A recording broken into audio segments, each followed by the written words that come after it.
Yeah, and definitely talking of the bowlers there, they did a good job in the first ODI, and probably that was the defining thing that helped India to go there and express themselves freely out there. But now we were talking that India is playing ODI cricket without Julian Goswami and Mithali Raj. Like for the longest of time, we've seen both of them serve the country and win matches for the country. But seeing Renuka Singh Thakur, probably the entire pace bowling unit collectively did a good job in the first ODI. But specifically when we speak of Renuka Singh Thakur, it feels good, Anisha, to see that these young pacers are now coming onto the scene. They're bursting to the scene because we know that after Julian Goswami, if you look at India's pace bowling unit, you want to develop there, you want to build a strong unit come the important tournaments and series.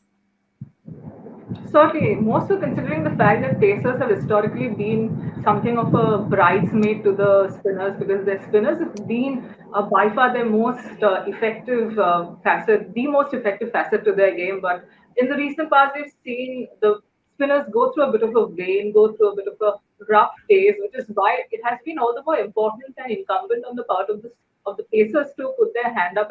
and take up that responsibility which their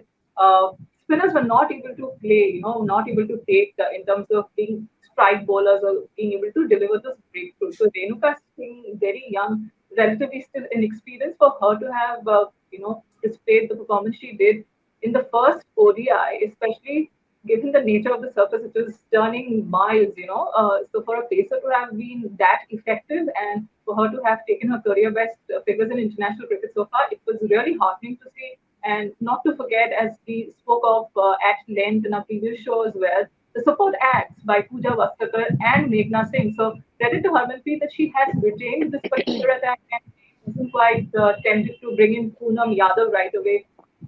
despite the turn on offer, that would have been a big temptation considering here is a key senior bowler who seems to be out of form, out of sorts. It may have been tempting on the part of the captain to bring her one of her key experienced bowlers in at the cost of Meghna Singh, but I'm glad Harmanpreet hasn't done that in this game at the very least, which also kind of gives an indication that maybe Harmanpreet is really looking to be ruthless and give more opportunities, give a bit of an extended rope to her players, her playing 11 from the previous game, and wrap up the series without further hiccups. And probably the changes can come in the next game. But I would look forward to seeing Renuka Singh continue the form she exuded in the previous match, and also Harmanpreet playing as many as eight bowlers again. That's going to be interesting because the pinners, the part timers especially, were outstanding, Harmanpreet included. So if they can bring in the kind of efficacy they showed as a bowling unit in the first ODI,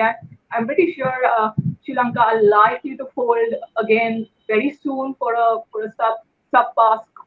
score, especially if their captain gets out early. So she's going to be the prime focus at this point. But overall, bowling unit wise, India's attack should be going into this game with confidence.